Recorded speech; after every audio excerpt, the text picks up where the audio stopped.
Hi எல்லோரும் எப்படி இருக்கீங்க? நல்லா இருக்கீங்களா? இன்றைக்கி காலையில் பார்த்தீங்கன்னா சனிக்கிழமை நாங்கள் சிறுவாபுரி கிளம்பிட்டோம். போகும்போது பாருங்கள் நிறைய வண்டியில் வந்து நாங்கள் பார்த்தோம். வேலும் மயிலும் எல்லாம் அன்றைக்கே துணைன்ற மாதிரி போகும்போது பயத்தோடு தான் போவேன். ஏன்னா வண்டியில் ஒரு ஒரு வாட்டி ஆக்சிடெண்ட் ஆனதுலேருந்து கொஞ்சம் பயம் லாங்காக போகிறது.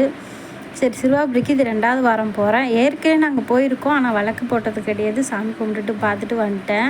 சரி, இது சனிக்கிழமை போவாங்க, கண்டிப்பாக கூட்டம் கம்மியாக இருக்குது, நல்லா பார்க்கலாம். ஆனால் டிராஃபிக் தான் கொஞ்சம் பயங்கரமாக இருக்குது. வண்டி நாங்கள் கோயிலை விட்டு வர்றதுக்கே கிட்டத்தட்ட ஒரு முக்கால் மணி நேரம் ஆயிடுச்சு. அவ்வளோ டிராஃபிக்குங்க. பைக்கு, லாரிக்கு எல்லாம் உள்ளே விட்டுட்டானுங்க. ஓண்டு ஊரில் என்னென்ன விட்றாமோ அத்தனையும் விட்றாங்க.